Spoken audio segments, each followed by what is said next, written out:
ನನ್ನ ಬದುಕು ಈ ರೀತಿ ಆಗುತ್ತೆ ಅಂತ ನಾನು ಯೋಚನೆ ಮಾಡೇ ಇರಲಿಲ್ಲ. ಎಲ್ಲವೂ ಚೆನ್ನಾಗೇ ಇತ್ತು. ಒಳ್ಳೆಯ ಗಂಡ, 2 ಮುತ್ತಿನ ಮಕ್ಕಳು. ಆದ್ರೆ ತಂಬಾಕು ಎಲ್ಲವನ್ನೂ ಕೆಡಿಸಿಬಿಡ್ತು. ಈಗ ಹರಡ್ತಿರೋ ಈ ಕ್ಯಾನ್ಸರ್ನ ನನ್ನ ಮುಖದಿಂದ ಕತ್ತರಿಸಿ ತೆಗಿಬೇಕಾಗಿದೆ. ಇನ್ನ ಯಾವುದೂ ಮೊದಲಿನ ಥರ ಇರಕ್ಕಾಗಲ್ಲ. ತಂಬಾಕು ನನ್ನ ಬದುಕನ್ನೇ ಸರ್ವನಾಶ ಮಾಡಿಬಿಡ್ತು. ಖೇನಿ, ಗುಟ್ಕಾ, ತಂಬಾಕು, ಜರ್ದಾ, ಪಾನ್ ಮಸಾಲ ನಿಮ್ಮ ಬದುಕನ್ನು ನಾಶ ಮಾಡುತ್ತವೆ.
सिर्फ बिरयानी खाने के लिए और फ्री की बियर पीने के लिए मैं ऐसा कुछ गलत नहीं कर सकती। मेरी अपनी मान मर्यादा है।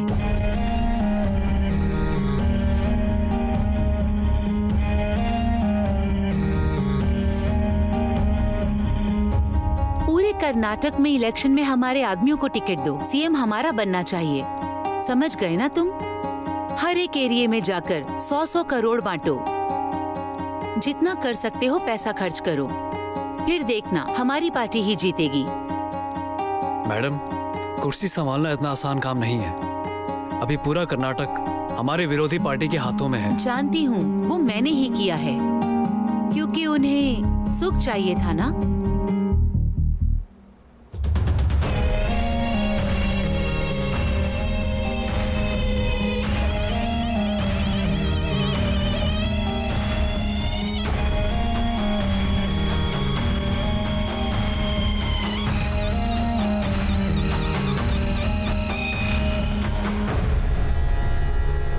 हाँ, मैं हूँ ना उसके लिए, वो चाहे हॉल में रहे या कमरे में रहे। जय कामदेव।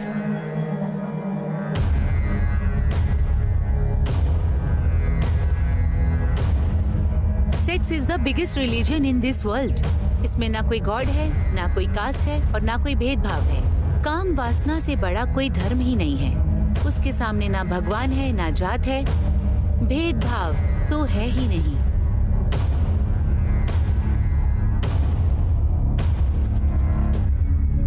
काम तो एक सुंदर कविता है। अनुभव नहीं करने वालों के लिए ये काल है, जिसने किया उसके लिए निराला। काम सभी देवों के देव हैं। वो आत्मा की तृप्ति का आहार है, एक अलग तरीके का मजा है। काम वासना जीव और सृष्टि का कण है, समागम का एक स्रोत है जो जीवों को मिलाने वाला कामदेव की संतान है। काम ब्रह्मा, काम विष्णु, कामदेव महेश्वराय, काम साक्षात पर ब्रह्मा, तस्मै श्री कामय नमः। हेलो मंजुनाथ। हाँ सर। ये ट्रेलर है या ब्लू फिल्म है? किस हरामखोर ने बनाया है इसे? इसके लिए मैं सर्टिफिकेट नहीं दे सकता। ದೇವರು ಎಲ್ರಿಗೂ ಅದೃಷ್ಟನ ಮಚ್ಚಲಿಟ್ಟಿದ್ರೆ ನನ್ನ ಗಡ್ಡದಲ್ಲಿ ಇಟ್ಟವನೇ.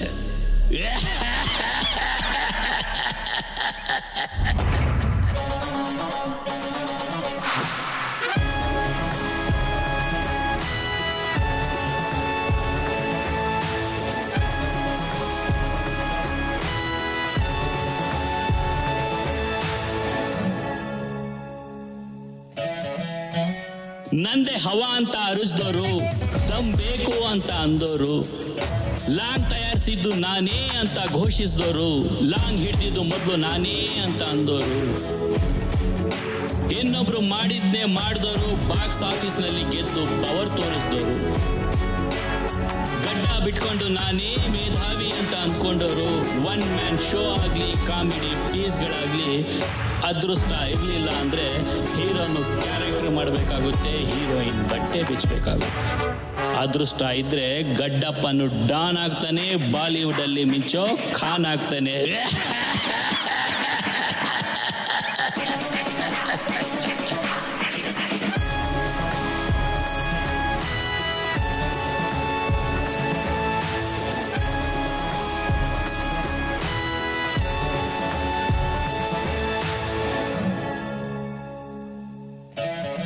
ಕೆಟ್ಟ ಕತೆ ಬರ್ಕೊಂಡು ದೊಡ್ಡ ಸ್ಟಾರ್ ಹಾಕೊಂಡು ಸಿನಿಮಾ ಅಂದ್ರೆ ಗಿಮಿಕ್ಕು, ನಂದೇ ಸೂಪರ್ ಟ್ರಿಕ್ಕು ಅಂತ ಹೇಳ್ಕೊಂಡ ಖಾಲಿ ತಲೆ ಡೈರೆಕ್ಟರ್ಗಳು.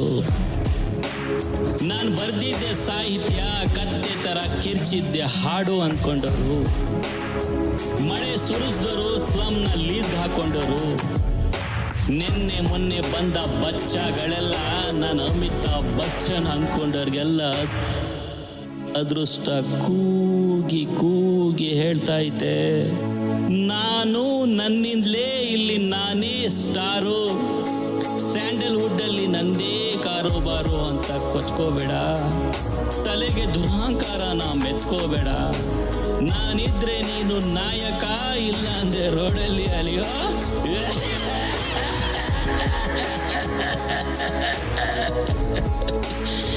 ಅದೃಷ್ಟ ಅದೃಷ್ಟ ಅದೃಷ್ಟ. ಶ್ರಮನ ಹಣೆಗೆ ಹಚ್ಕೋ, ಹಣನ ಹದ್ದಲ್ಲಿಟ್ಕೋ, ಅದೃಷ್ಟನ ಜೊತೆಗಿಟ್ಕೋ, ಆಗ್ಲೇ ನಿನಗೆ ಯಶಸ್ಸು.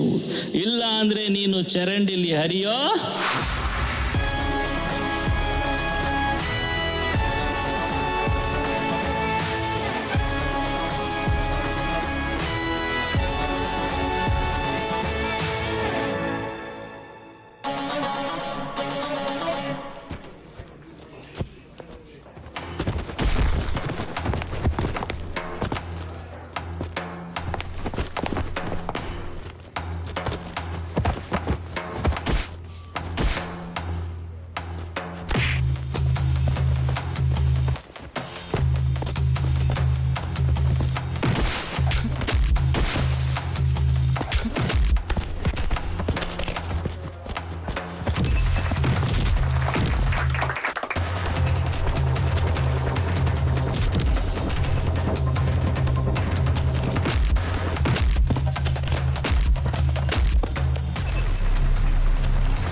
और बता भाई कैसा है? ठीक हूँ यार, तू बता कैसा है? मस्त तू भाई। और सब बताओ, हाल चाल समाचार सुनाओ, कैसे आना हुआ? इधर काफी दिनों के बाद दिख रहे हो। एक सिनेमा बना रहा हूँ यार, तेरी हेल्प चाहिए इसलिए तुझसे मिलने के लिए आया था। तुम हमारे दोस्त हो भाई, तुम्हारी हेल्प नहीं करेंगे तो किसकी करेंगे? करेंगे भाई, तुम्हें जो हेल्प चाहिए वो मिलेगी। ए, उठाकर फेंक उसे। क्या हेलो? कर रहा है? हेलो सर, आपको शांताराम भैया बुला रहे हैं। शाबाश ओशो, तुम इसी सब्जेक्ट के ऊपर एक सिनेमा बनाओ, मैं ही उसे प्रोड्यूस करूंगा।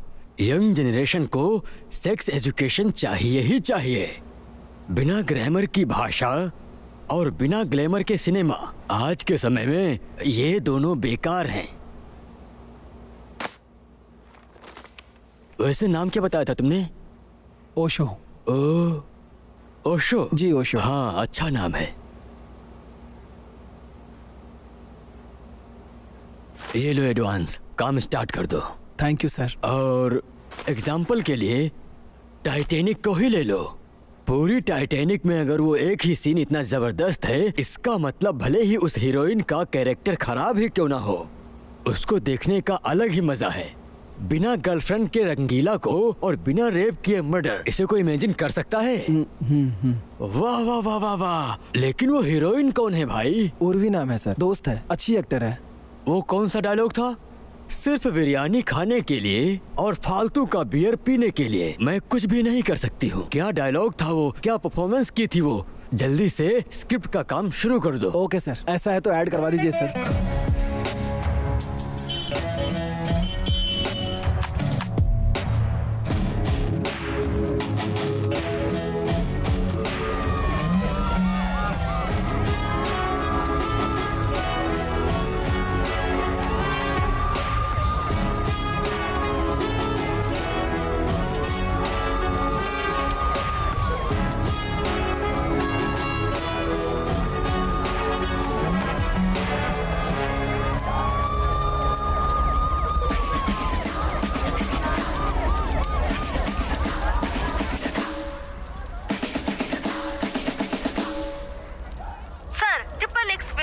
शिवलिंग का पोस्टर है, इसका क्या मतलब है सर? Sir please.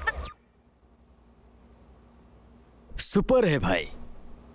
इस पब्लिसिटी के लिए हम लोग 2 करोड़ रुपया भी खर्च कर देते तो भी ऐसी नहीं मिलती। मैं किसी भी कारण से इस सिनेमा को रोकना नहीं चाहता। पब्लिसिटी कैसे करानी चाहिए ये कोई तुमसे आकर सीखे। जाकर आओ। All the best. Thank you जय ट्रिपल एक्स केसरा।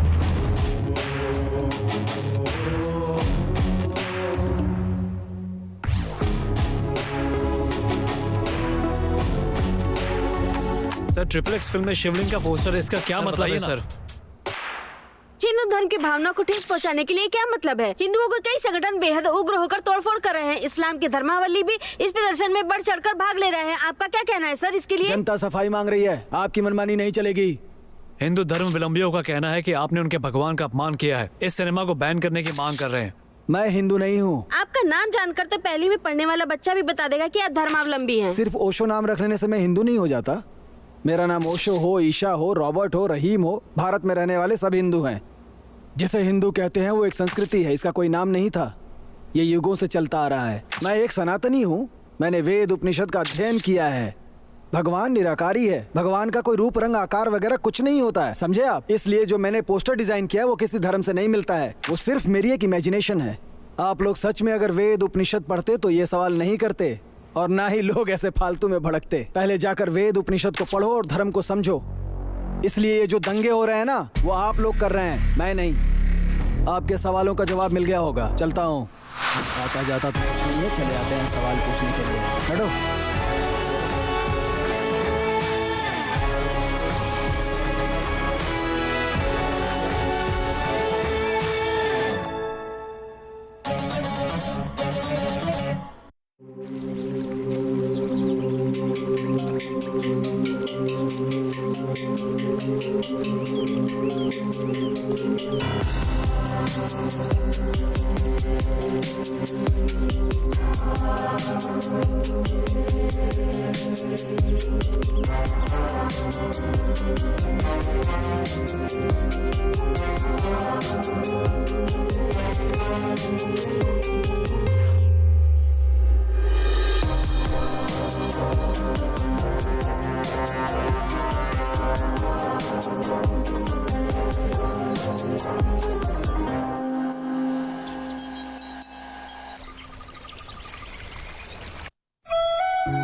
बस आ रही हूँ 10 मिनट में। इसलिए कहा था मैं तुम्हें पिकअप कर लेता हूँ। ओके बाबा, आ रही हूँ। ठीक है, जल्दी आओ।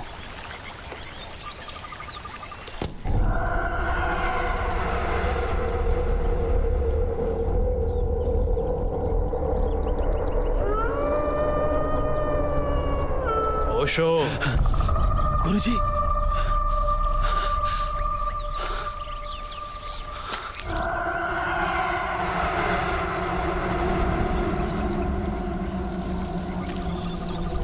सुनो भाई, अपने आप को डायरेक्टर कहकर ट्रिपल एक्स नाम का सिनेमा बना रहे हो। ठीक है, डायरेक्टर कहलाने के लिए कोई भी सिनेमा बनाओ, उसके बाद मुझ पर सिनेमा बनाना। तुम्हारा भला हो, मैं हमेशा तुम्हारे साथ हूँ।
और कोई जगह नहीं मिली तुम्हें स्क्रिप्ट के लिए जो यहाँ जंगल में आकर बैठ गए?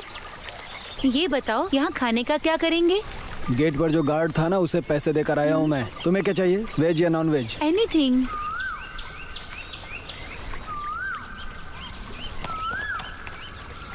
रमना, बोलिए सर। 2 चिकन बिरयानी, 2 राइस, जहाँ बैठते हैं ना वहीं लेकर आ जाना। ठीक है सर। अपने लिए भी कुछ ले लेना तुम। ठीक है सर। सुनो, चलो घूम कर आते हैं। अभी तुम्हें आए 5 मिनट नहीं हुआ और तुम्हें भूख लगने लगी। तुमने इतनी जल्दी बुलाया, मैं कुछ खाकर ही नहीं आई। हाँ ठीक है, खाना आते ही टूट पड़ना उस पे। अरे कोई भैंस थोड़ी हूँ मैं। आदमी है तो क्या, भैंस है तो क्या, भूख लगने के बाद सब खाने पर टूट पड़ते हैं। अरे भाई, दारू सही तो से। अपनी चल रही है। क्या कर रहा है? सही से भरना उसमें। अरे चल बांट। बढ़िया चिकन अरे बढ़िया खा। पत्ते डालना, परेशान क्यों हो रहा तू? हाँ चल बांट।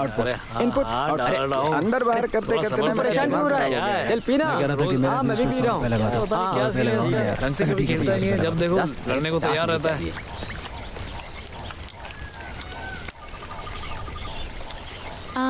ये क्या कर रहे हैं? अंदर बाहर। वो तो मुझे भी पता है। तो पूछ क्यों रही हो? सुनो, मुझे रचिता और नंदिता देख लो। पसंद है। ये मैंने तुम्हें कभी कहा क्या? रुको, मैं जाकर बॉस को बताता हूँ। अब मुझे पसंद है तो पसंद है। किस है? हूँ, फैन की तरह रहकर नहीं, फैमिली मैन की तरह रहूंगा। कितनी पी रखी है? पूरा 1 कार्टन पी है और पूरा पेट फटा जा रहा वो है तुम्हारी किस्मत पर। एक और बियर पीने के लिए कह रही हो? पीता हूँ। यहाँ कोई बार है क्या? यहाँ पुलिस नहीं आती क्या? आती है ना, तो फिर आती है, मगर 2000 का पिंक पेपर लेके चली जाती है। ये तो गलत है। गलत क्या है? पुलिस के भी बाल बच्चे होते हैं, उनकी भी लाइफ होती है, उन्हें भी लग्जरियस घर की चाहत होती है, कार, उनके बच्चे कॉन्वेंट स्कूल में पढ़ना चाहते हैं, शानदार वीकेंड चाहिए, उनकी भी उम्मीदें होती हैं।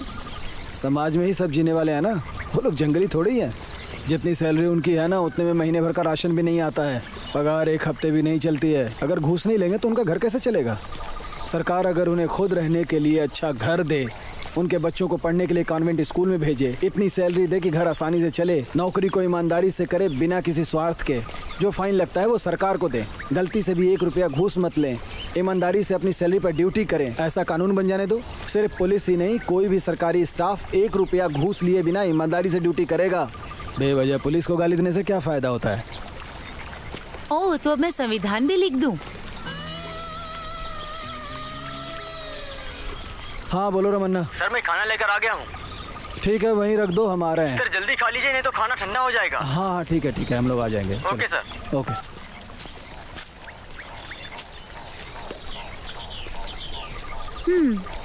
तुम ना कमाल के फिलोसफर हो। ऐसा कुछ नहीं है, जैसी सिचुएशन होती है वैसी बातें करता हूँ।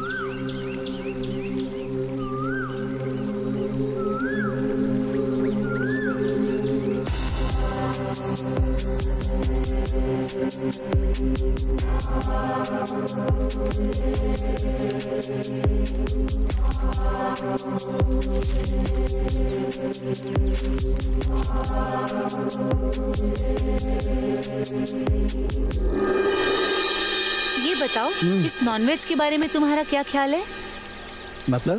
मतलब हमें खाना चाहिए या नहीं? तुम्हें पसंद है ना, हाँ। तो खाओ ना। तुम्हें अगर पसंद नहीं है तो तुम सादा खाना भी खा सकती हो। नॉनवेज खाना ही है, ऐसा कोई रूल थोड़े ना है। हम किसी जीव को मार रहे हैं, मूर्खता है। हाँ, ये लेग पीस पकड़ो।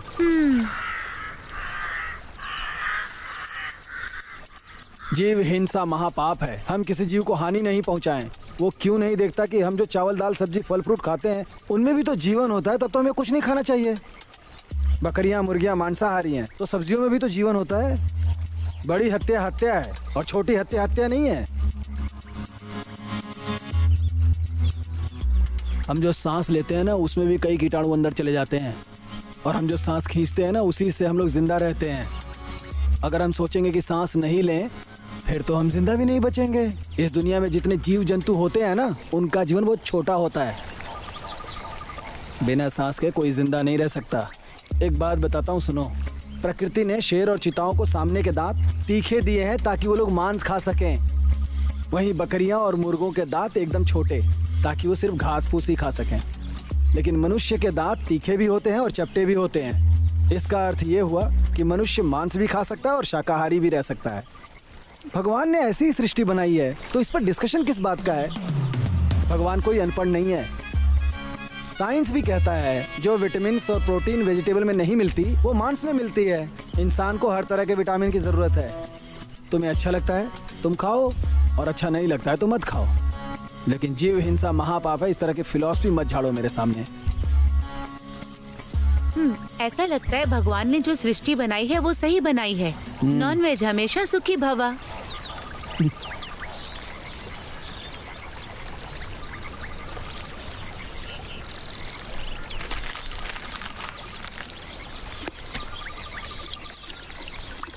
मुझे अब थोड़ी सी नींद आ रही है, क्या मैं यहाँ सो जाऊँ? हाँ तो वहीं लेट जाओ ना।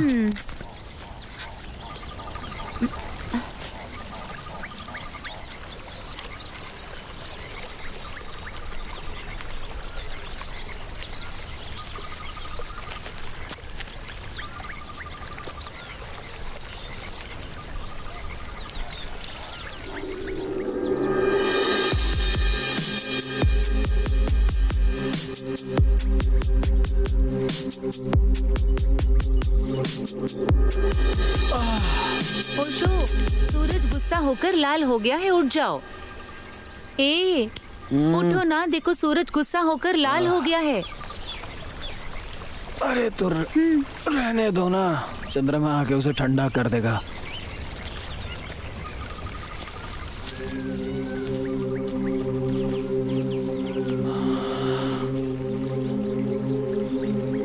कुछ ज्यादा ही खा लिया है, बॉडी भी सुस्त हो गई है। ओशो, तुम फिलोसफिकल कंटेंट पर बातें करते हो, इसी पे मूवी क्यों बनाना चाहते हो? फिलोसफिकल नहीं तो कॉन्वेंट स्कूल के बच्चों पर फिल्म बनाओ। कर्नाटक के लोग बहुत समझदार हैं, इसीलिए मणि रत्नम ने अपनी पहली फिल्म कन्नड़ में बनाई थी। हाँ वो तो सही है। कर्नाटक के लोगों को सिनेमा बनाने के लिए बोल दो ना, तो वो हॉलीवुड को भी पीछे छोड़ देंगे।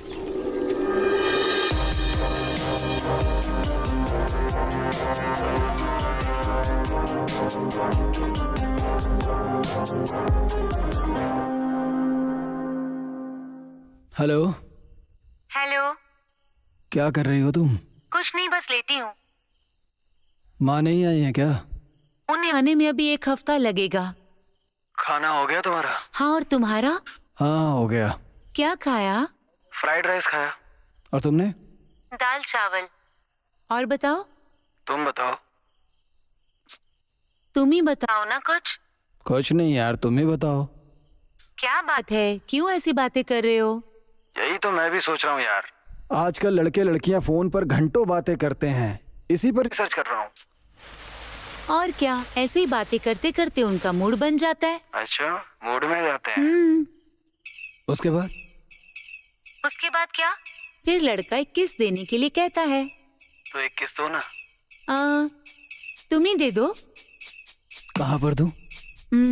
जहाँ मन करे तुम वहाँ पर दे दो। तुम बताओ कहाँ? माथे पर। और कहाँ? और बस। और कहाँ बोलो ना। नहीं बस। तुम्हारे पेट पर करूं? हाँ करो। और कहाँ?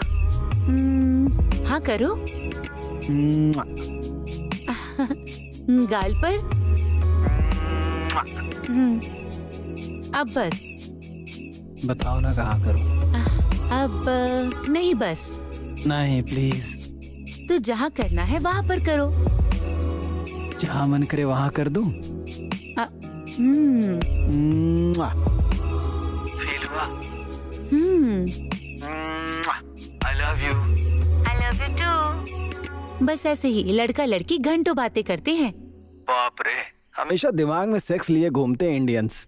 टाइम वेस्ट करने से अच्छा है उसी टाइम में मेहनत करो, पढ़ाई करो, जिंदगी में आगे बढ़ो। करेक्ट यार, हमारी जनरेशन ना बस सेक्स, क्रिकेट, शराब इसी जाल में फंस कर रह गई है। ओशो, मैंने 1 हफ्ते की छुट्टी ली है, तो हम स्क्रिप्ट रेडी कर लेंगे। ठीक है, love you baby, good night. Okay यार, लव यू, गुड नाइट।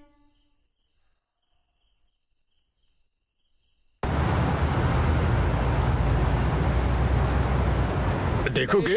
देखोगे? हाँ, देखोगे? हाँ, हाँ, हाँ, देखोगे? हाँ, अगली बार देखोगे? गाड़ी हाँ, रोको जरा। करोगे ऐसी हरकत? हाँ, बताओ, बताओ। हाँ, देखोगे? अरे सर छोड़िए इसे, भला बच्चे को कोई ऐसे मारता है? चलो तुम स्कूल जाओ। क्या हुआ सर, ऐसे क्यों मार रहे और नहीं तो क्या करूं सर, ये रात में सनी लियोन का वीडियो देखता था। सर, सनी लियोनी के बारे में उसे कैसे पता चला? आपने ही सनी लियोनी को देखा होगा और रख दिया होगा। वो गेम खेलने गया और उसने देख लिया होगा। हाँ सर, लेकिन उसे नहीं देखना चाहिए था ना। बच्चे गलती करें तो उसे मारना नहीं चाहिए, उन्हें समझाना चाहिए क्या सही है क्या गलत है। मारने से वो ठीक हो जाएगा क्या? उसने इसे देखा, इसका मुझे कोई दुख नहीं है सर। ये सब हमारे जमाने में क्यों नहीं था, इस बात का दुख है मुझे। उन्हें इस बात की चिंता नहीं थी कि उनके बेटे ने ब्लू फिल्म देखी, चिंता ये थी कि उनके जमाने में ये क्यों नहीं था। हाँ ओशो, ये डिस्कशन खत्म होने के बाद ना कल से डांस क्लास ज्वाइन कर लो। किस लिए? अब किसी को हीरो बनने के लिए 6 फुट 5 इंच की उसकी हाइट हो या फिर उसका सीना चौड़ा हो, ऐसा होना तो जरूरी नहीं है। आप गोल मटोल नारियल की शक्ल वाले भी हीरो बन सकते हैं। और उन सबसे बढ़िया अपने आप को देखो तुम हो ना। हीरो बनने के लिए अच्छी बॉडी और दाढ़ी की जरूरत नहीं है, लक होना चाहिए। अक्षय कुमार ने कहा है ना कि मुझसे भी ज्यादा एक्टिंग करने वाले, एक्शन करने वाले स्टूडियो के सामने हजारों खड़े रहते हैं, पर बताओ क्या उन सबको चांस मिल पाता है? वो अपनी पूरी जिंदगी बिता देते हैं। उनकी जितनी योग्यता भी मुझ में नहीं है, पर और मैं एक स्टार बनकर उभर रहा हूँ, तो ये चमत्कार नहीं है तो और क्या है। आप जाओ और कल से डांस सीखो। स्वीटहार्ट, जिसको सिनेमा कहते हैं वो एक बहुत बड़ी इंडस्ट्री बन चुकी है। करोड़ों का इन्वेस्टमेंट होता है, लाखों का प्रॉफिट होता है। Online app, satellite, Hindi dubbing, इन सब से पैसे आते हैं। इसीलिए कन्नड़ में साल में 150 फिल्में बनती हैं और उसमें जो अच्छा सिनेमा होता है ना, वो गिन के 5 हैं। वो भी अगर आपकी किस्मत अच्छी हुई तो, वो भी स्टारडम के नाम पर। अच्छी स्क्रिप्ट तो मिलती ही नहीं है आजकल। ऐसे ही नए नए लड़के हीरो बन के आते हैं। कन्नड़ इंडस्ट्री का बहुत बुरा हाल है। तुम्हारे पास जो कंटेंट है ना, अगर किसी अच्छे हीरो को लेकर मूवी बनाओगे तो क्या प्रॉब्लम है।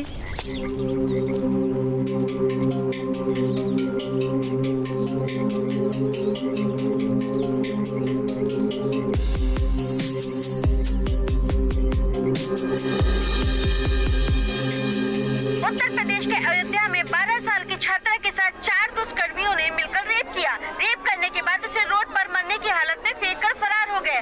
कल रात ये घटना घटने के बाद पुलिस इस केस की छानबीन कर रही है। आरोपियों को जल्द से जल्द पकड़ लिया जाएगा, ऐसा पुलिस आयुक्त ने कहा है। ओशो। मैं प्रिया दीक्षित, एलिट न्यूज से।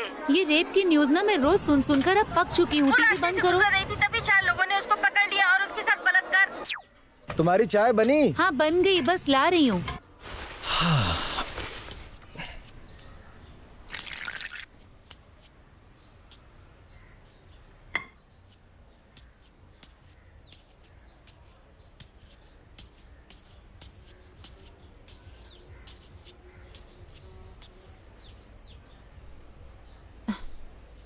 ओशो, इन रेपिस्ट के बारे में तुम्हारा क्या कहना है। कहना क्या है, जिसने किया उसका मजा, दूसरे के लिए सजा। यही तो होता है ना हमारे इंडिया में। इस तरह रेप करने वाले हरामखोरों को ना बीच चौराहे पर फांसी देनी चाहिए और टीवी में लाइव भी दिखाना चाहिए। 10 लोगों के साथ ऐसा कर दो, किसी हरामखोर की हिम्मत नहीं होगी दोबारा इस तरह रेप करने की। नॉनसेंस। कानून का मजाक बना रखा है। संविधान से डर लगने लगे, ऐसा कानून होना चाहिए। एक्चुअली इन धर्म ग्रंथों में लिखा है, अगर कोई पाप करता है तो उसे नर्क मिलता है और इतने बुरे कर्मों का बहुत बुरा फल मिलता है। डर ही सबका इलाज है। अब मुझे ही ले लो। इन ग्रंथों को पढ़कर उन्हें डीपली समझा और तब जाकर मुझे समझ में आया कि ये सिगरेट, दारू, काम वासना से दूर रहना चाहिए। जिसने ये किताबें पढ़ ली ना, उसे भारत के संविधान से डर भले ही न लगे, लेकिन ये रेप, चोरी, भ्रष्टाचार, इनसे दूर रहेगा वो। हाँ सही कह रहे हो, मुझे भी यही लगता है। ओशो, इस डिस्कशन से मैं बोर हो गई। चलो ना लॉन्ग ड्राइव पे चलें। हाँ चलो ना। कहाँ जाना है? इंडिया में एक बहुत ही प्यारी जगह है, चलो दिखाती हूँ। चलें?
मधु का रसीला पहाड़।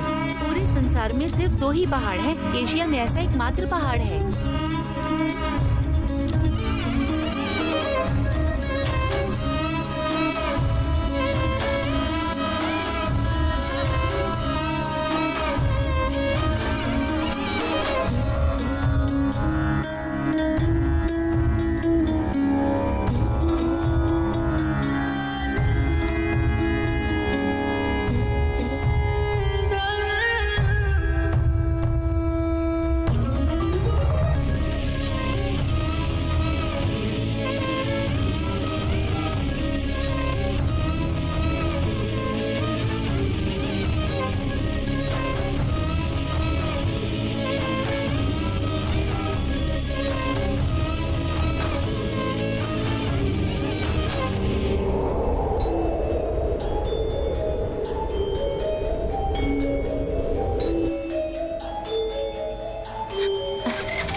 कली, हमारे टूरिज्म वाले ऐसी चीजों का प्रचार क्यों नहीं करते हैं यार? ऐसी अद्भुत जगह को तो पूरे इंडिया को देखना चाहिए, पूरी दुनिया को इसके बारे में बताना चाहिए। ये गे लेस्बियन के बारे में जितना बताते हैं ना, उतना प्रचार इनका करे तो क्या कमाल हो जाए यार। तुम इसके बारे में क्या कहती हो? हाँ ओशो, लड़की लड़की के साथ, लड़का लड़के के साथ प्रकृति के विपरीत जाकर ये सब करते हैं, ये तो गलत है। लड़के और लड़की का मिलन होना चाहिए, उनके बच्चे भी होने चाहिए और उनकी शादी भी होनी चाहिए। यही प्रकृति का नियम है। अगर हम इसके खिलाफ जाएंगे तो हमारा उद्धार कैसे होगा? सोचो तो, सभी सन्यासी लेस्बियन और गे हो जाए तो धर्म तो पूरी तरह से खत्म हो जाएगा। ओशो के साथ बातें करते करते काफी टाइम लग गया, मैं लेट हो गई। अब डांट पड़ेगी, ऊपर से ट्रैफिक कितना है। छह। हाँ यार, इसीलिए हमें 1 दर्जन बच्चे पैदा करने चाहिए। कली अति सर्वत्र वर्जते। पर अगर ये सब हम सिनेमा में डायरेक्ट दिखाएंगे तो बैन नहीं होगा? क्यों बैन होगा? कॉन्डोम, लिपस्टिक सभी हाथ में लेकर घूमते हैं तब तो बैन नहीं होता है। रियलिटी शो में लड़कियों के छोटे छोटे कपड़े और गंदी बातें, ये सब तो कभी बैन नहीं हुआ।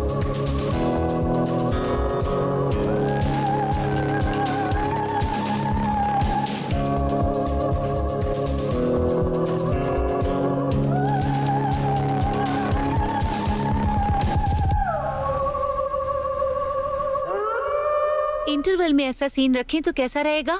अच्छा ट्विस्ट रहेगा।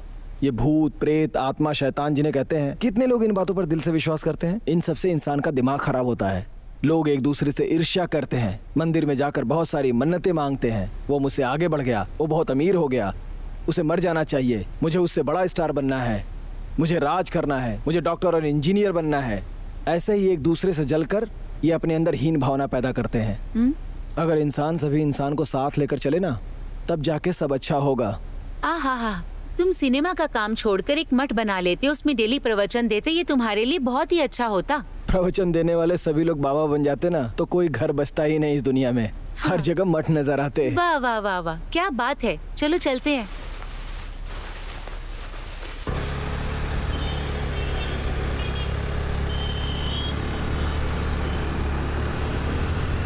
ओशो जरा रुको ना, नारियल क्या पानी भैया, पी लेते हैं। आप तो मेरी बात पे क्यों नाराज हो रहे हो? समझो ना मेरी बात को। पहले ब्याज दो फिर बात करना। भैया 2 नारियल पानी देना। हाँ भैया, देता हूँ। मैंने अभी अभी घर का सारा सामान गिरवी रख दिया है। क्या कहा तुमने? मैं कोशिश कर रहा हूँ 1 हफ्ते में दे दूंगा। कहा? 1 हफ्ते और तक? कहाँ से लाऊं पैसे? थोड़ा टाइम दीजिए ना। सही से बताओ। नहीं भाई, अब तो आप ज्यादा टॉर्चर कर रहे हो। लेने के समय ये नारियल लीजिए मैडम। हाँ, 1 मिनट। मैं कोशिश करूंगा आपको 15 दिन में दे दूं। अरे 15 दिन के बाद? हेलो हेलो, ए मामा, पैसे देना।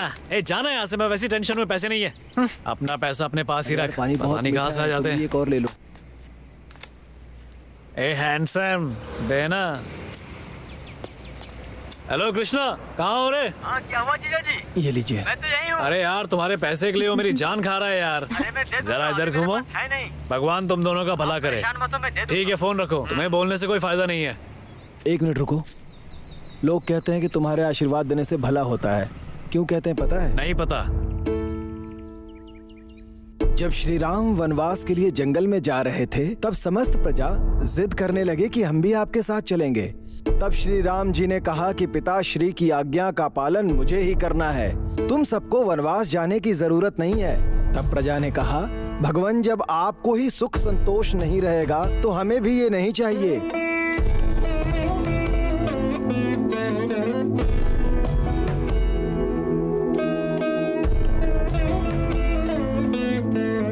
बहुत समझाने के बाद भी जब प्रजा नहीं समझी, तब श्री राम जी ने एक आज्ञा दिया कि यहाँ पर जितने भी पुरुष, स्त्री, बूढ़े और बच्चे हैं, वो सब अपने अपने निवास स्थान चले गए। पूरी प्रजा अपने में ही एक दूसरे से बातें करने लगी। सबके चेहरे पे दुख दर्द दिखने लगा। तभी एक बूढ़ा इंसान हाथ जोड़कर बोला, जो शिव जी चाहेंगे वही होगा। प्रभु, आप वनवास होकर आइए, हम लोग चले जाते हैं। प्रभु की आज्ञा का जनता कभी उल्लंघन नहीं कर सकती है। और सभी अपने घर चले आए।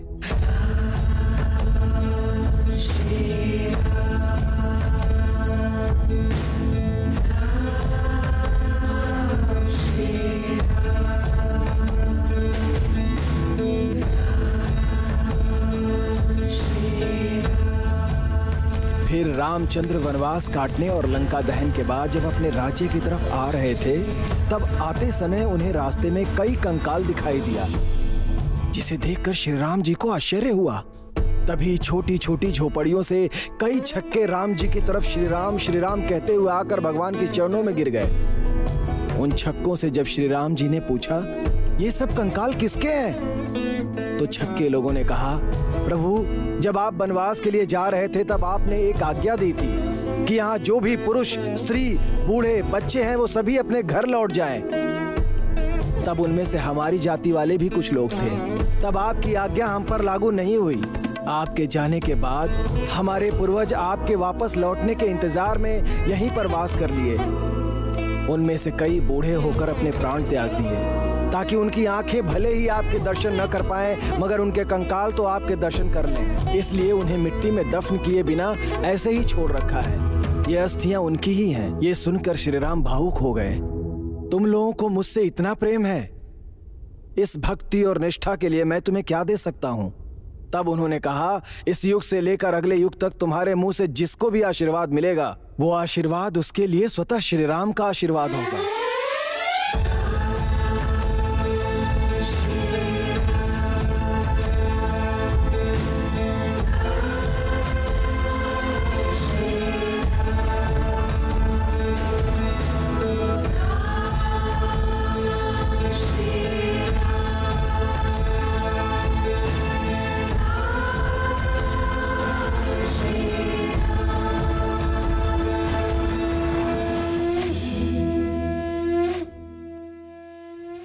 सर, ये कहानी कितनी सच है कितनी झूठ मुझे नहीं पता। मेरे आशीर्वाद को स्वतः श्री राम के आशीर्वाद बोलकर आपने मुझे इतना सम्मान दिया है, इतना ही मेरे लिए काफ़ी है सर। इस दुनिया में जब तक प्रलय ना आ जाए तब तक हम किन्नर बनकर ही जीना चाहेंगे सर। भगवान आप दोनों की मनोकामना पूरी करे।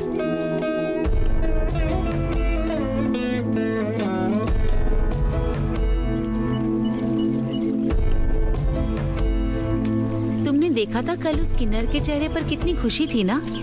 कली, हर जीव को उसके कद के अनुसार अगर उसे इज्जत मिले ना तो वो इस जमीन पर स्वर्ग की तरह जिएगा।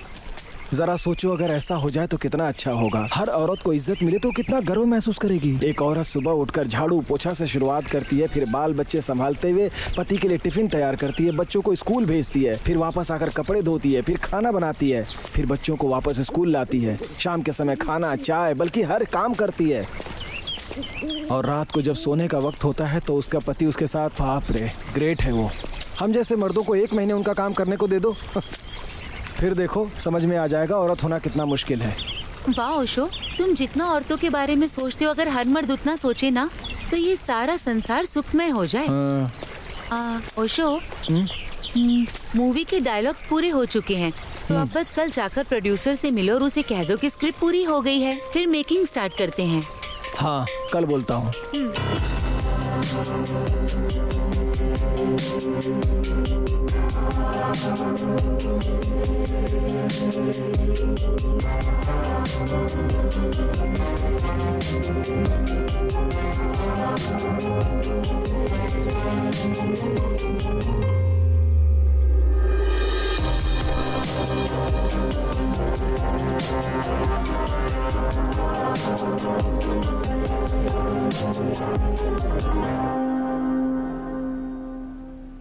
हाँ, बोलो भाई। सर, स्क्रिप्ट पूरी हो गई है, आप शूटिंग कर सकते हैं। स्क्रिप्ट कैसी है? जबरदस्त है ना? हाँ सर, बहुत अच्छी है। एक काम करो, उस ट्रेलर में जो एक्ट की है उस हीरोइन का नाम क्या है? उर्वी सर। हाँ, उसी लड़की को फिक्स कर लो। ठीक है सर। उसका परफॉर्मेंस बहुत अच्छा है। दूसरी लड़की ढूंढने में टाइम वेस्ट मत करो, उसे जाकर बुला लो, एग्रीमेंट बना लेते। ठीक है सर।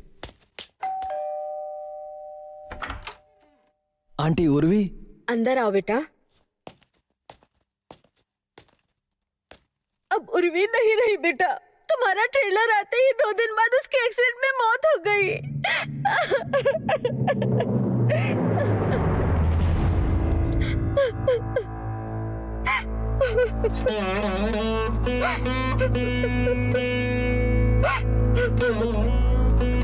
ओशो, तुम टेंशन मत लो, देखना तुम एक दिन बहुत बड़े डायरेक्टर बनोगे।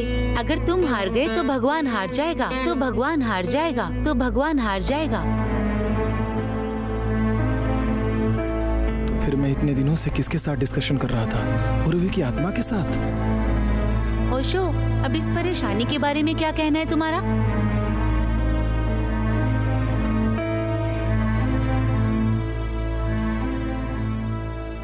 मरने तक कोशिश करते रहो, मरने तक कोशिश करते रहो, ऐसा कहा जाता है ना। इसीलिए मिट्टी में मिलने तक कोशिश करते रहना चाहिए। कम से कम तुम खुश तो हो ना। Come on, be supportive, supportive, supportive.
बात यह है कि पढ़ने वाला नाम शंकरनाथ है।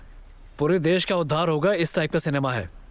देखो भाई, अगर तुम शंकर भाई को यहीं मरने के लिए कह दोगे तो मैं यहीं मर जाऊंगा। शंकर भाई का ऑटो राजा फिल्म से इंस्पायर होकर मैंने ऑटो चलाया और आज देखो मैं प्रोड्यूसर बन गया हूँ। ऐसे सिनेमा से इस देश का कोई उद्धार नहीं होगा। मेरा अच्छे से उद्धार हो जाए ऐसी कहानी लेकर आओ, तब जाकर फिल्म बनाएंगे। भैया आपका फोन आया है। हेलो। हाँ, उस डेट का क्या हुआ जी? हाँ, उसे रेडी करके जल्दी से बताइए। हाँ ठीक है, मैं देख कर बताता हूँ तुम्हें। ठीक है, अब जाइए। ठीक है सर। हीरो का डेट ले लो, मैं ही सिनेमा बनाऊंगा। हाँ रुको भाई, आ रहा हूँ मैं भी। ये सभी हीरोइनें ऐसी ही होती हैं।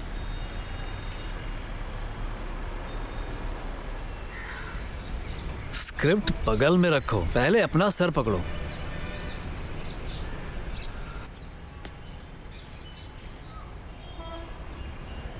क्या हुआ, ऐसे क्यों बैठे हो? फिर वही पुरानी कहानी। कंटेंट बढ़िया रखो, फाइटिंग सीन रखो, सेक्स को कोई महत्व नहीं देगा, बाबा लोग नाराज हो जाएंगे, रोमांटिक फिल्म बनाओ।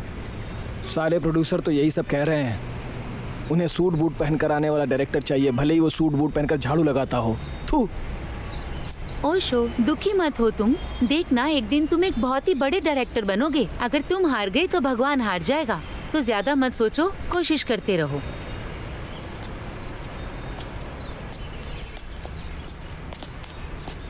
चलो भी। मेरा दिल कहता है कि एक दिन तुम जरूर जीतोगे, क्योंकि भगवान जब देता है ना, छप्पर फाड़ कर देता है और वो जरूर देगा। डोंट वरी, बस तुम अपनी मेहनत करते रहो, कभी मत हारना, कोशिश करते रहना। इंसान को अपने मरने तक पूरी कोशिश करते रहना चाहिए, समझे? अब थोड़ा सा तो हंस दो Osho, come on, be supportive.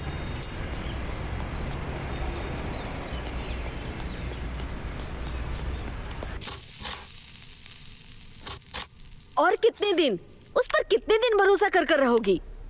पता नहीं वो कब डायरेक्टर बनेगा। तुम शादी कब करोगी? तुम्हारी उम्र की लड़कियों की शादी होकर 2-2 बच्चे हो गए हैं और उन्होंने अपना परिवार बसा लिया। पापा के गुजर जाने के बाद 10 एकड़ कॉफी की जो खेती है उसको संभालने के बजाय तुम सॉफ्ट इंजीनियर बनने के सपना देख रही थी ना? सुन रही हो कि नहीं तुम? हाँ माँ, मैं सुन रही हूँ। तो फिर तुम्हारी सांसें क्यों थम गई हैं? सुनो माँ, आपकी जनरेशन में कोई प्रॉब्लम है क्या? पहले आपको अपने बच्चों की चिंता होती है, पर जब वो बच्चा कुछ अच्छा करता है आप रास्ते में आ जाते हैं। ओशो एक दिन एक बड़ा डायरेक्टर जरूर बनेगा। बनेगा। अगर बड़ा डायरेक्टर नहीं भी बन सका तो क्या हो गया? अपनी जिंदगी को चलाने के लिए तो वो मेहनत कर रहा है। वो मेरे साथ रहे, मेरे लिए इतना काफी है। मैं इसी में खुश हूँ। माँ, क्या मैं आपसे एक बात कहूँ? अगर हम खुश होकर एक झोपड़ी में रहे ना तो वो हमारे लिए ताजमहल है, और अगर ताजमहल होने के बाद भी हम खुश नहीं तो क्या फायदा। आप चिंता ना करो, मैं उसके साथ बहुत खुश हूँ माँ। आजकल के बच्चे ऐसे ही होते हैं, कुछ भी कहो तो सुनते ही नहीं है। क्या हो गया, मुंह क्यों लटका है? हाँ, फिर से वही टॉपिक यार। मेरी माँ बस यही कहती रहती है कि शादी कर लो, कब तक उसका वेट करोगी। ठीक ही तो बोल रही है वो, कब तक मेरी राह देखोगी तुम? ओशो, क्या तुम्हें पता है कि आजकल के लड़के लड़कियों की ना यही प्रॉब्लम है। एक लड़का किसी लड़की को देखकर उससे प्यार करता है, और अगर आगे चलकर उस लड़की का एक्सीडेंट में पैर टूट जाता है तो क्या रिश्ता खत्म हो जाएगा? तुम ही बताओ, कुछ तो एसिड डालकर लड़की का चेहरा तक जला देते हैं। पर तुम्हें पता है मैं क्या सोचती हूँ?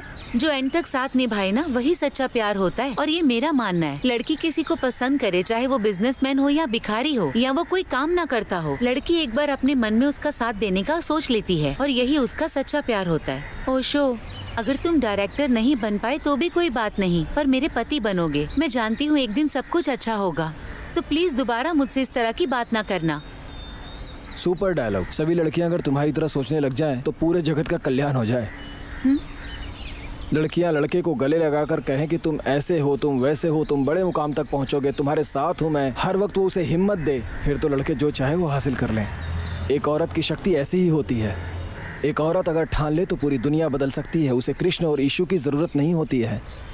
अगर औरत अपने पति को ये समझाए ना कि अगर माँ बाप की सेवा नहीं करोगे तो मेरे बिस्तर पर मैं तुम्हें रात को सोने नहीं दूंगी, तो पति अपने माँ बाप का ख्याल रखना शुरू कर देगा। औरत अगर चाहे तो पूरी दुनिया का रुख बदल सकती है। वैसे अगर तुम भी चाहो तो पूरी दुनिया का रुख बदल सकती हो। भगवान ने तुम्हें स्पेशल बनाकर इस धरती पर भेजा है मेरे लिए। जब भी तुम्हें देखता हूँ तो बस एक कविता याद आने लगती है।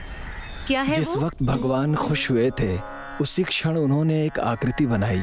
उन्होंने पहले उसकी आंखें बनाई, फिर अपने अंदर का सौंदर्य उसमें डाल दिया, और ये सब डालकर उन्होंने जिसको बनाया वही तुम हो।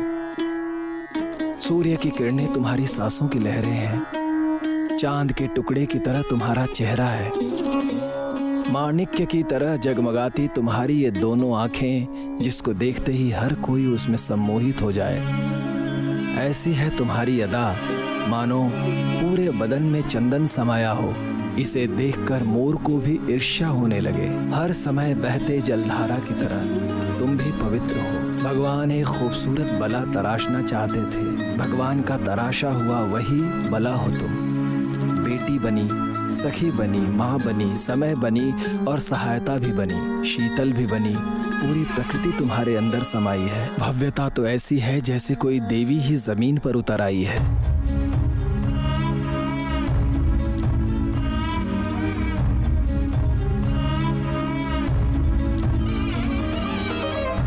मैं तुम्हारा दर्शन पाकर धन्य हो गया हूँ। जन्म लेकर इस धरती पर आई हो, शायद मैंने कोई पुण्य किया था, इसलिए ही तुम मुझे मिल पाई हो। तुम्हें पाकर मैं धन्य हो गया हूँ। तुम्हें पाकर मैं धन्य हो गया हूँ। मैं धन्य हो गया हूँ। मैं धन्य हो गया हूँ। ओशो, तुम्हारे विचार सुन के मजा आ जाता है। अच्छा बताओ, कल का क्या प्रोग्राम है हमारा? कल एक फाइट के लिए हाँ कर दिया है। थोड़ा खर्चा पानी मिल जाएगा ना?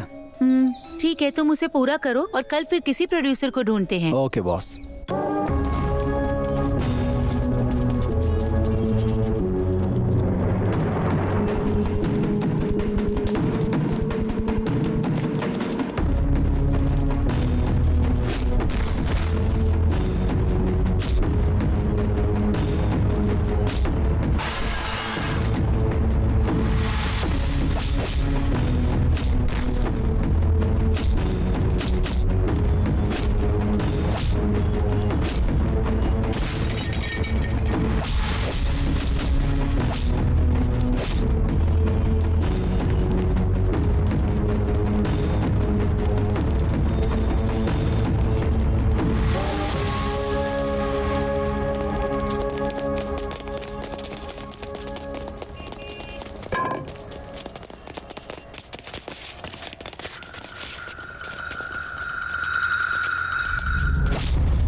दुनिया में सबसे ज्यादा जिसकी सेल होती है वो है वेपन्स, ड्रग्स, इसके अलावा सेक्स।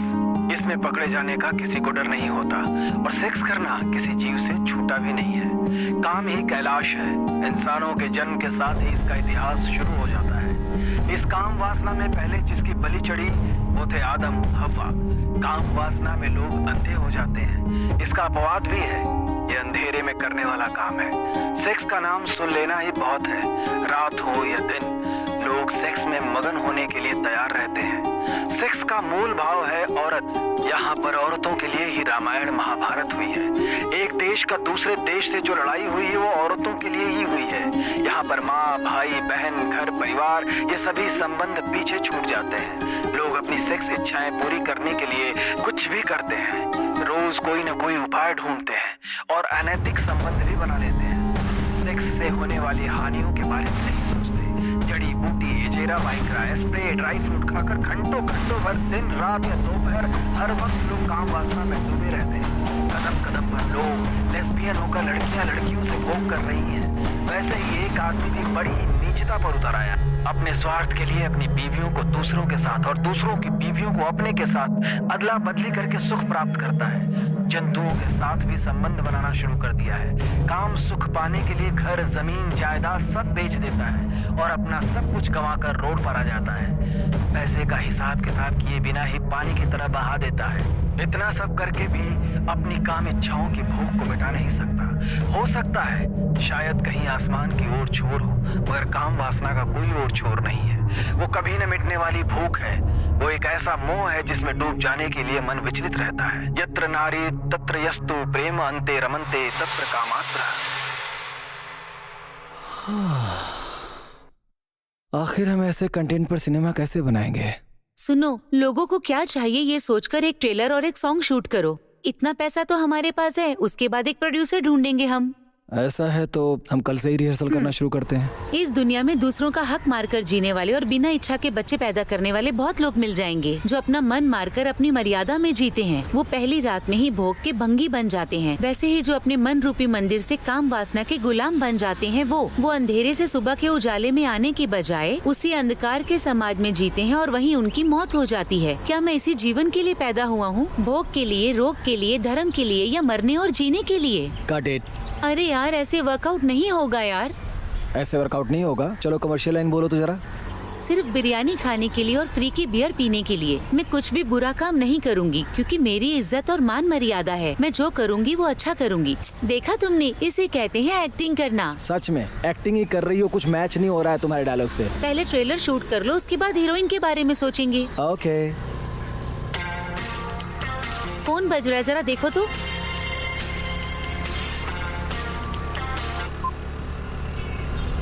फोन कट क्यों किया तुमने? अरे यार, ये कॉमेडी डायरेक्टर है, साहित्य के बारे में कुछ नहीं पता और डिस्कस करने के लिए बुला रहा है। जैसे मिस्त्री ईंट पर ईंट रखकर दीवार बनाता है ना, वैसे ही हमारे कुछ डायरेक्टर हैं जो शॉर्ट जोड़कर सोचते हैं सिनेमा बना दिया है। इनमें और लेबर का काम करने वाले में कोई फर्क नहीं है। कहीं से रीमेक राइट लाते हैं, नहीं तो कोई घिसी पिटी कहानी लेकर सिनेमा बनाते हैं। जैसे पढ़ाई करके engineer, doctor, lecturer, peon, driver बनते हैं ना, उसी तरह ये लोग काम सीखकर डायरेक्टर बन जाते हैं। डायरेक्टर बनना कोई मजाक है क्या? डायरेक्टर एक बहुत बड़ी जिम्मेदारी का काम है। सिनेमा समाज को सुधारता है। सिनेमा का मतलब सिर्फ इंटरटेनमेंट नहीं होता है। जिंदगी में ना भगवान डायरेक्टर है और क्रिएशन एक्टर, लेकिन सिनेमा में डायरेक्टर भगवान है और सब उसकी क्रिएटिविटी। और नहीं तो क्या यार, सिनेमा का तो मतलब ही यही होता है, एंटरटेनमेंट और एक्साइटमेंट। सिनेमा भी ना एक अद्भुत ही दुनिया है यार। उसकी ताकत, उसकी शोहरत। अरे यार, शोहरत नहीं होता है, शोहरत होता है। वाह रे वाह।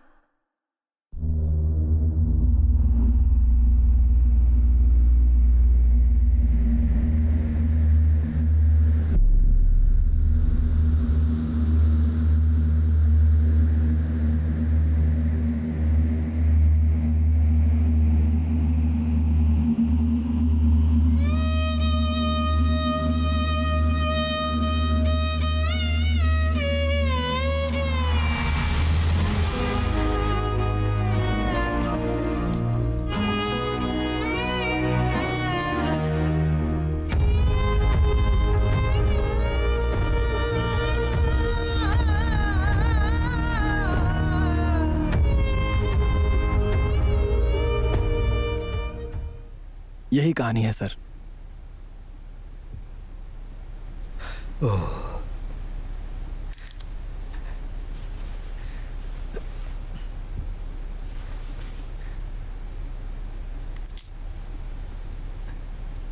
वेल, स्क्रिप्ट तुमने बहुत ही अच्छी बनाई है। शूटिंग कब से चालू करना चाहते हो? नेक्स्ट वीक से कर सकता हूँ सर। स्टार्ट करो। एक काम करो, हमारे कानूनी सलाहकार आए हुए हैं, जो कहना चाहते हो एक्सप्लेन कर दो, उसके बाद ही कोई प्लान बनाएंगे। सर, हमारे देश में अगर 100% वोटिंग करानी है ना, तो जो वोट नहीं डालता उन्हें सरकार से कोई भी सहूलियत नहीं दी जाए। इस तरह का एक कानून बनाने की बहुत सख्त जरूरत है सर।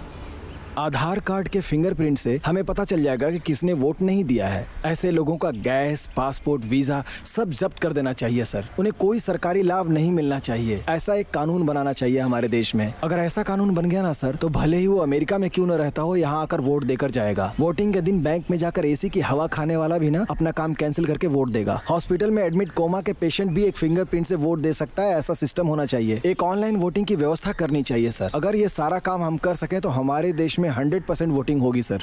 अगर अम्बेडकर इस वक्त जिंदा होते तो तुम्हें सुनकर बहुत खुश होते। हाँ ठीक है, इसके बारे में हम पार्लियामेंट में आवाज उठाएंगे। Thank you sir.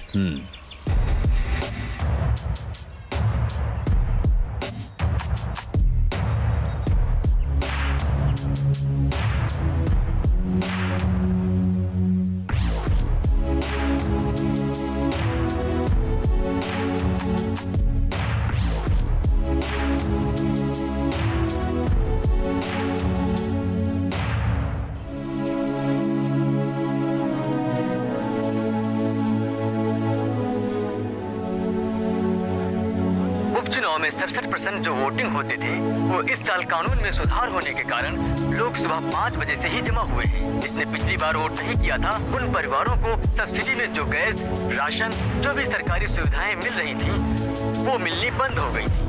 अब कोई भले ही अमेरिका में काम क्यों ना करता हो, वो वीजा और पासपोर्ट जब्त होने के डर से कई स्टूडेंट और प्रोफेशनल अपना काम छोड़कर इस बार की वोटिंग में हिस्सा लेने के लिए आए हुए हैं। और पिछली बार जिसने वोट नहीं किया था, उस फखरुद्दीन खान के परिवार को जमीन का रजिस्ट्रेशन कराने के साथ और मूल रूप से जो पानी बिजली मिलनी चाहिए, ये सब भी सरकार ने देने से मना कर दिया है। इस बार की सरकार के इतने कड़क नियम से डरकर फखरुद्दीन खान की पत्नी फयाजुल निशा और उनके बच्चे बूढ़े आज सुबह 7 बजे से ही मत देने के लिए लाइन में खड़े। ओशो, तुम्हें पता है भारत के इतिहास में फर्स्ट टाइम 100% वोटिंग हुई है। इस तरह का कानून बनने लगा ना, तो हमारे देश में हर वक्त नया नया कुछ होगा।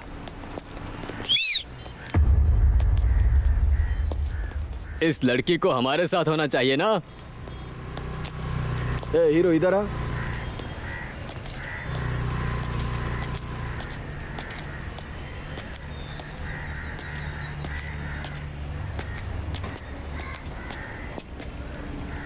क्या बोला? इस लड़की को हमारे साथ होना चाहिए ना।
ये क्या पढ़ रहा है रे तू?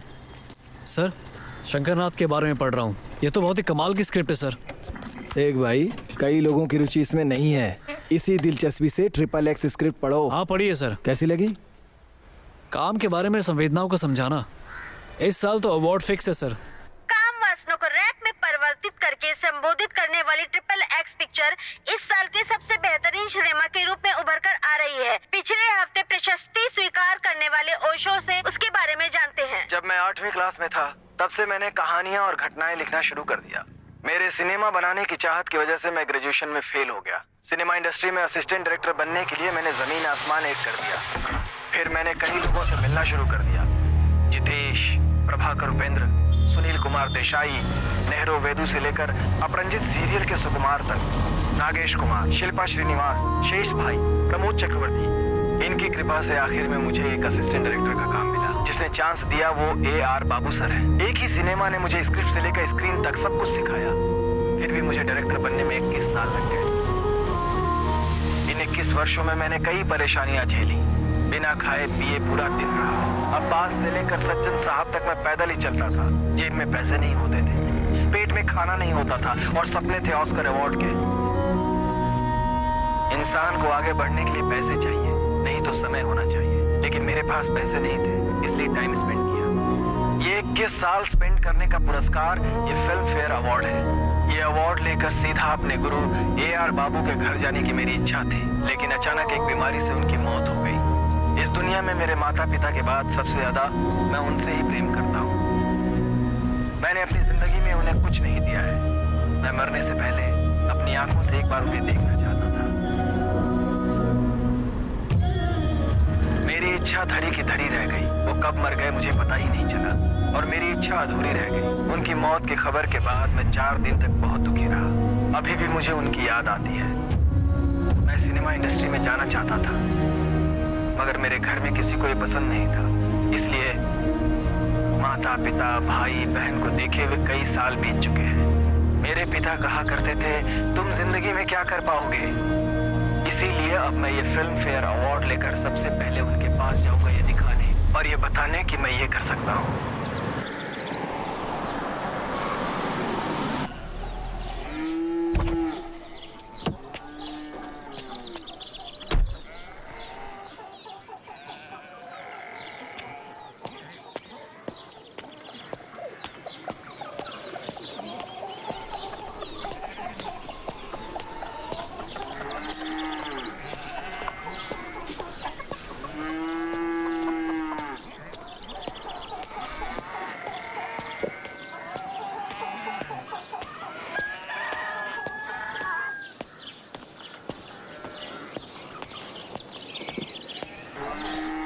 अरे रंगा, मेरे माँ बाप कहाँ गए हैं? घर में ताला क्यों लगा हुआ है? अरे तेरे माँ बाप को मरे हुए कई दिन हो चुके हैं। ना तुम्हारा एड्रेस था ना फोन नंबर। अब आए हो हालचाल जानने के लिए।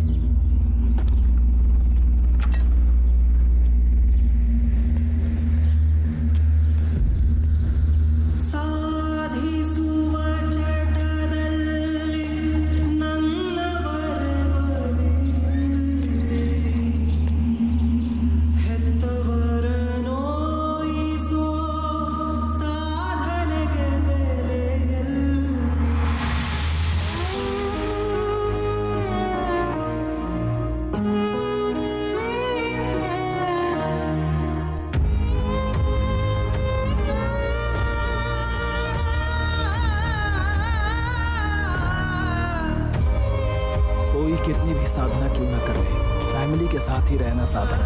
अपनों को छोड़कर कुछ पा लेने का कोई मतलब नहीं होता। इंसान की जिंदगी 60-65 साल ही होती है। साधना करने के लिए, पैसा कमाने के लिए, नाम कमाने के लिए घर परिवार, माँ बाप, भाई बहन, इन्हें कभी नहीं छोड़ना चाहिए। जिंदगी में हम चाहे कितनी भी मेहनत क्यों न कर लें, बड़े डायरेक्टर बनकर ऑस्कर अवार्ड क्यों न पा लें, कार्यकर्ता से आगे चलकर हम भले ही प्रधानमंत्री क्यों न बन जाएं, छोटा मोटा व्यापार करके बहुत बड़े बिजनेसमैन क्यों न बन जाएं, लेकिन जो हमारे साथ हैं उन्हें छोड़कर और ज्यादा पाने की लालच में पड़ जाएं तो इसका कोई मतलब नहीं है। जो कुछ भी मिले, घर वालों के साथ, उनके कष्ट में, उनके दुख में साथ रहकर उनका दिल जीतने की कोशिश करो, क्योंकि कल अगर मुझे कोई दुनिया का सर्वश्रेष्ठ डायरेक्टर भी बना दे, लेकिन मेरे माँ बाप तो वापस नहीं ला सकता है ना। करोड़ों का ऑस्कर भी मेरे पिता के चरणों के धूल के बराबर भी नहीं है। सिर्फ ऑस्कर ही नहीं, दुनिया की सारी दौलत भी क्यों न मिल जाए, इन सभी को त्याग कर मैं अपने माँ बाप को वापस नहीं पा सकता। भले ही तुम जो भी करो, लेकिन घर, परिवार और समाज को साथ लेकर चलो। मनुष्य मरणशील है। संबंध भरी जिंदगी में कभी संबंध नहीं मुरझाना चाहिए।